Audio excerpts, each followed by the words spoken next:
Happy Sunday, November 1st, 2020. What a year. Hope you all are having a great day, and I got some advice for you. This is real estate investing advice. I promise you, I'm coming from a genuine place for those of you who are already aggravated by the title. I understand. But I'm going to talk to you really honestly about how to make money and how to really get out of this stupor that we're in as far as 2020 is concerned. So I just came from literally, I've done real estate investing for a long time. That is my thing. That's the thing that I do. That's the thing that I think I do best more than anything else. I have invested in a lot of different types of properties, from single family to multifamily. I shouldn't say multifamily, that's kind of my new thing. But I've done a lot more commercial real estate than anything else. I've owned a lot of shopping centers. My husband and I have partnered together so that he could put his stores in our shopping centers. So we own the real estate that is on. And so real estate is my thing. I'm not a real estate agent. I am not an accountant, and I'm not a lawyer. So I'm going to put that out there as my first disclaimer before I actually say what I have to say. So I've had a hard week last week, but I literally just came here and I decided that last night I went out to take a look at a preview of some properties. And this morning I decided I was going to actually walk some properties. So I decided at the last minute, even in the rain, and it destroyed my hair. Hence, my hair's not looking its best like it normally does, but it is what it is. To walk a few properties today, and I put a contract in on one. And so it's Sunday, so I can't get everything done the way I want to, so I'm probably not going to hear back from the seller until Tuesday, maybe Wednesday. I had seen people walking by the property. I knew it was for sale. It came on the MLS last night, and like I said, I wasn't in the best mood, but I said, you know what, let's move toward this as soon as possible. It's multifamily. It's not occupied. It's fully rehab and renovated. I had an inspector go out there, take a look at it. We looked at the crawl space, da-da-da-da-da. We had a great time. So I think I'm in. So, thank you so much. So here's the thing. I'm here to give you a big bit of controversy. Now, this message, and again, tell a friend, bring a friend. I won't do this again. This message is especially if you are a person of color, particularly more in America than any other country, although I'm from, I've got people that I know are from other countries that are going to be like, why not for me? But particularly in America. And if you're a person of color that does not live in a major city, I'm talking about your LA, I'm talking about your New York City, I'm talking about your DC, Miami, I'd even say Houston a little bit, Portland, Oregon, Seattle. If you're in one of these cities, this might not be for you. But if you're not, and you're in a more rural area, I'm about to give you the story of the okie doke. Black people have been told for way too long that the path to success and the path to wealth is to buy your home. And so you go and you try to find a way to correct your credit, and you go out here and you do what you have to do to get your credit in order. Like I said, this is not for those of you who are living in a major city. If you're not living in a major city, this may not be for you. So like I said, I gave you the major cities. If you're in a major city, I'm not talking to you. So we've been taught as Black people to own your own property, to own your own home, to get your credit in order, go through NACA, whatever the program is, and get a home. And you've been taught and normalized this way of thinking that you've got to own a house. And so you do everything that's possible. You go to work, you pay your bills, whatever it is that you do, and you buy a house and you live in it, and you get either 15 or 30-year mortgage, and you think you're doing great. And so now I always say that the slavery really begins, because for the next 30 years, you have to slave toward paying off the mortgage. And it sounds like a very great and ideal situation, although I don't think it is, and I never have thought it is. And the reason why I think that Black people have to get really honest about what home ownership really is that we are living through the most difficult racialized time in America right now, right?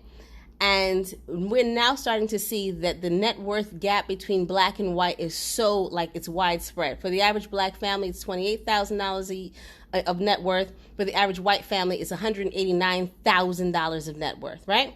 So imagine you walking into a $300,000, $400,000, $500,000 asset, and your net worth is only 20 grand. And you have enough for the down payment potentially, or you've borrowed the down payment, and then you go into this mortgage. And so every dime you work for is now for this one liability.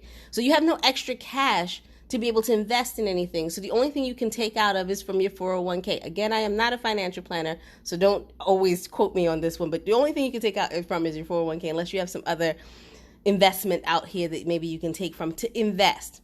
So when I'm trying to get Black people to invest in real estate, a lot of times they're cash strapped, and I understand why, because all of their money is caught in one asset. Hear me out. All of their money is caught in one asset. They work Monday through Friday for one thing. They work for your car note and everything else, but we're working for one thing. You work for one thing, and it is called the house that you live in. And for some Black people, you're working for more house than you can really afford, but that's a whole other conversation for another day. And so you may have 3 or 4 cars in the driveway, way too many lights on. Your house might be way too big because you're hoping that the grandparents that never really come over, and the cousins that want to visit, and the friends that want to come by that need a drink need to come over. So you've got a place for them. So you're heating up more square footage than you need to, because you're trying to keep up with the Joneses, because you're going to work Monday through Friday for one asset. And you think that that one asset is going to be able to give you enough money to be able to invest in cash flowing assets. So here's where the okie doke comes in. You have no other money to invest in anything else other than what you have. So what ends up happening is, as people of color, because we are traditionally paid less at a job, quote unquote, and we have a lot less net worth than everyone else, then all of a sudden you don't realize it because you have normalized it. You don't realize it. You're paying more for the house that you live in to impress the people who are not coming around, so you don't have enough money to invest in real estate. My problem has always been that when I walk these properties, and when I go see these properties, and when I'm investing in these properties, 9 out of 10 times out of the last 10 years that I have been in this business, I'm buying a house from someone who is of color as well. The problem with that is that they're either cash strapped, and now they got to offload this property. They can't afford it, or they have tenants in there who have stopped paying. And it's always like this big circle of why Black people should not buy single family homes. I believe that all Black people should rent. And hold on, before you get upset, let me tell you why. I believe that if you have all of your cash in one asset called the house you live in, and as much as that you're proud of it, and it's your biggest accomplishment, and it's your biggest everything, it's not bringing you any money. And if you are being paid on average, I'm just going to talk about women for a second. If we're being paid on average 30 cents less on a dollar than an average man, when you're in this property and you're paying just as much as someone else, what you will start to feel is the pinch of, if this roof goes OSH, right? If this furnace goes, all of these things that can happen. But here's the problem.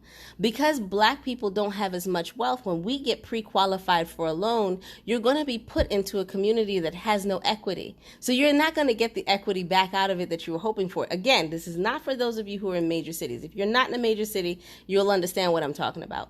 The push and pull of the equity is not there. So you're not going to be able to pull out of it. So if your furnace goes, or if your roof goes, and an average roof is about 10, 15, 20,000 US dollars, and you don't have it, your roof will be leaking long term. And as a result, because television is television, you've been taught, hey, take the equity out of your house and fix your roof. Well, if your property has no equity because you bought a house that's less than what somebody else can buy, and it has no equity, you have nothing to pull out from. So essentially, your roof is leaking, and it's going to be leaking until you either have a credit card you can pay for it from, or a friend that can lend you some money, or some other means to be able to pay for it. So why Black people should rent? Let me give you the secret here. This is a financial secret, and this is something that I swear by. Everybody who's in my inner circle understands when I say this, what I mean, and I'm doing this for the good of my people, because I had a hard week last week. And I think that it bothered me to see some of the things I've had to experience in the last week, as I'm seeing Black people really suffer through this whole experience called social injustice. We got to be really serious about our money, because if your economics are in the right place, you have buying power that other people don't understand. If you simply, instead of buying a single family house, went out and bought a multifamily house and had other people paying for your asset and rent the house you live in, hear me again. If you went out and bought a multifamily house and go out and have people pay for your asset, and you go and rent the property you live in, you actually subsidize the parts of your income that are not high enough for you to be able to qualify for a bigger home or a bigger mortgage. So let me give you how this numbers works. Let's just say you work, I'm just giving you an example, and I'm not trying to racialize everything, but let's just say you work at a job as an administrative assistant, you and Bob, right? You, black person, work there, you earn $30,000 a year, Bob earns 50. Bob gets a mortgage for $400,000 because Bob earns 50 grand. You got a mortgage for 200, so you have to live on a different side of town, right? That has no appreciation and no equity. Here's the problem. If you took that same 200 and went and bought a multifamily and let other families pay off your debt for you, then when you go to refinance that house in 1 year, you get 75% of whatever the rental income was from that property. You take that equity, you go to the next property, and you do it again. You do 4 of those, you've doubled your income. So now you're not making $30,000 a year, you're making $30,000 at your one job, and you're making the additional 20 from 3 additional properties, and you will clear 40 from the 4th. So now when you go to do a mortgage, to go apply for a regular mortgage, you don't have to go FHA. You can go full conventional, especially if you get your credit in order. You go full conventional, and now you can afford the house of your dreams that has equity. So then when you tap into your equity in another year, if you want to buy something bigger, you got it. But we as people of color, we have normalized, get the first house you can, go to NACA, go learn how to just get in, 3% down. That teaching keeps us in a cycle of generational poverty. And the reason why I think I'm on my soapbox about this is because I've kind of been quiet about it for a very long time, because I see a lot of people that look like me living in houses they can't afford, because every dime they have is in this one asset. And although you may think, Carol, I'm not struggling, try taking out some equity out of your house if you're a black person. Just try it. Give me a second. Just give yourself a second. Go try it and see what happens. And then you'll understand what I'm talking about is real. You and Bob don't have the same amount of equity because you and Bob don't live in the same neighborhood, because you and Bob don't make the same amount of money. But if you were to own 3 or 4 pieces of property that were to bring you cash flow, and you subsidize your income because you can use that income instead of driving Uber and Uber Lyft. We are too old for that. Those of us who are in our past 40 category should not be driving Uber and Uber Eats and Lyft. We're too far gone for that. I am not staying out all night and just chilling out about that. I ain't doing that, okay? If you own multiple pieces of property and somebody were paying you to live in your properties, because they now pay for the roof if it leaks. They now pay for the kitchen that drips. They now pay for the bathroom that they're going to tear up. They'll pay for that. And you had that cash flow. If you can just wait and just delay a little bit of gratification, if you could just wait and just, okay, I'm going to hold on. Yes, it may take you 3-4 more years. Yes, I understand. You're like, Carol, but I got to buy a house now. Interest rates are down. Yeah, if you could afford it. But I'm pretty sure if you just chill out and you can wait 3, 4, even 5 more years, I guarantee that your net worth, not your money, not your cash flow, your net worth would be different. Because if you could buy 4 properties, let's just say 5. I'm trying to do round examples. 5 properties at $200,000 a piece that only give you an additional $10,000 in cash flow. Do you know you'd be a millionaire? Try that. Sit on that for a second. You'd be a millionaire. No bank is going to tell you no. You bought 5 properties at $200,000 a piece, boo-boo, you are a millionaire. Why the hell would you want to go to a job and slave your life away for one asset? I just don't understand that. You'd be a millionaire. And you sitting around and be like, oh, I'm going to get me a house. Really? That has no equity? Listen, Mr. Crossley, you know what I am. I'm trying, and when I get mad at this, come out. Oh, I just dropped my lamp. But you'd be a millionaire. So why would you want to buy one single family property so you can impress people who are not coming over? Impress people so you can show them you got a pocketbook, a bag, and a car. I love people that do that. I like going to the bank, and no banker ever tells me no. They give you money when you have real estate. They actually offer you money. No amount of money is too small for them because they see you have the asset to carry it back. And I'm worried about my people all of a sudden feeling as though, well, because 2020 was not the year they planned on, and because 2020 is kind of a harsh year, and I get it, and because real estate prices are going up and they can get some equity from it, I'm like, do you know what equity really is? Do you know the future value of the property you're about to buy? Like I said, if you're in a major city, this is not even a conversation for you. But if you're not in a major city and you go buy you a house, that is the only thing you'll ever pay for. I like people paying my bills for me, and I like to know that because I own it and I don't even have to do anything to it, then I'm going into a spectrum of saying, now I've increased my net worth. And then 4, 5, 6, 7, 8 years from now, you buy the house of your dreams. That's how I did it. I never bought a house that I actually liked. I was like, you know what? I just have to wait. Yes, it's frustrating. I get it. But I played the long game. I played the long game so I could be comfortable in this realm. And it's annoying sometimes when I walk these properties, and today was one of those days. I think it just like something triggered in me. I'm buying another house from another person of color.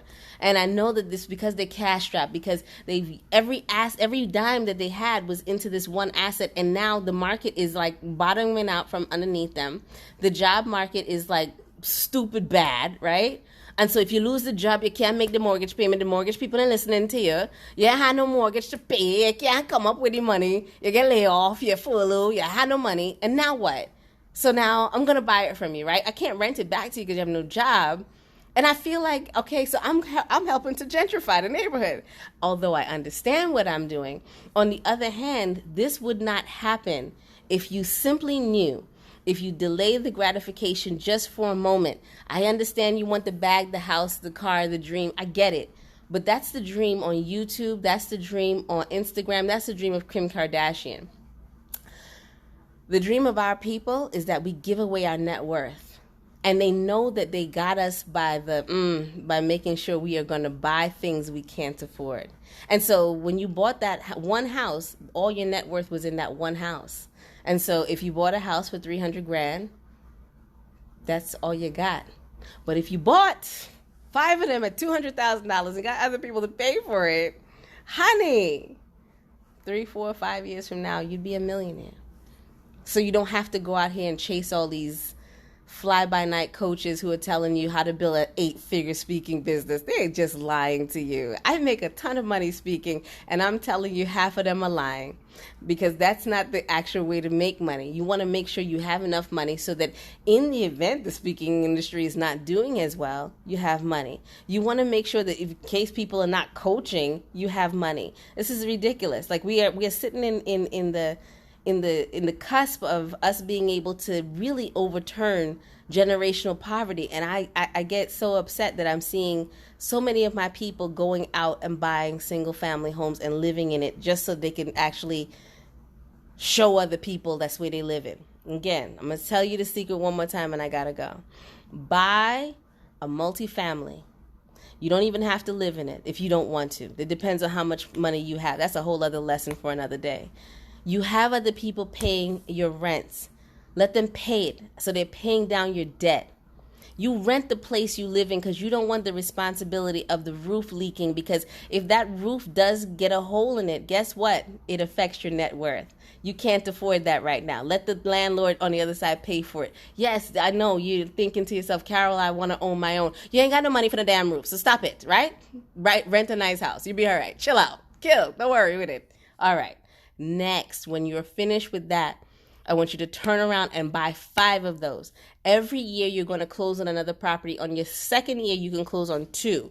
And then at the end of the first year, 12 months worth of rental income goes towards 75% of your extending income. If I'm making no sense to you, I promise you, contact me. I'll explain it better. 75% of the rental income that you're going to get on your first deal is going to go toward extending your actual income from your job. So don't quit your job. Don't go crazy and be like, okay, I'm quitting my no. Don't quit the job. Stay there. Don't worry with the job. The job isn't bothering you. Stay at your job, okay? You need 75% from the cash flow from property number 1 to go toward property number 2. Property number 2 is going to give you 100% of cash flow. Property number 3 is going to give you 100%. And then when you keep buying more and more and more, your net worth would be over $1 million. Okay? And then your cash flow would double your income. Then you buy a house. And then you tell me who's paying for that house. Because if your job furloughs you, you don't have to worry about it. You got cash flow coming in, right? You don't have to worry about anybody saying, well, we have to let you go. I got money coming in. I'm not worried. I'm worried about our people and where our priorities are. We own a lot of fancy, smancy cars and jewels. And no real estate? And it's on sale? And you don't live in a major city? And you own a house? And that house don't have no equity? And you know that, right? And you flossing like it's big? Buy you some real estate. Please just do that. I promise you. It's worth it. It's worth the sacrifice. 5 years on average. You could be less depending on how much you decide to spend. It could be less, but 5 years on average is as long as you might want to spend in it. And if you could do that and hold on, you'd be a millionaire, ladies and gentlemen. This is the easiest way to make money. I hope, does it make sense? Does it make sense? I hope it makes sense. That's all you need to do. But don't go out here and just rush. And if for those of you, oh, wait a minute, let me also flip that back. For those of you who have single family homes and you're struggling, let it go. Let it go. People don't have the patience to work a plan because they want what they see, and I understand that. And I completely get it. I have been impatient a time or two in my life. But I love the fact that while you're being impatient, the market is going ahead without you. We can't keep blaming people for what we don't know. There was once upon a time when my grandparents came to this country, and the only thing that they would say is if they didn't understand something, honey, find somebody smart and learn from them. Or we had Encyclopedia Britannica. Now you guys have phones, and you're still looking at dumb stuff. You have a smartphone and you're looking at dumb stuff. Like that tells me a lot. So if we're going to prioritize building our net worth so we never have to go through a pandemic of this magnitude and people laying us off, when you are disposable, let me tell you a story. I left corporate America because people thought I was disposable. They can get rid of me whenever they felt like it because they just didn't like me, because they're having a bad day. Oh, because the company's downsizing. We didn't make any profit last week. That level of disposability is not cute. But we are always the ones who are disposed of, and everybody else continues to live their lives. This is a perfect breeding ground for you to be able to buy, especially as the market is on sale, and if you don't need to live in the house. I'm serious. We as people of color should not own single-family homes. We should not live in a house.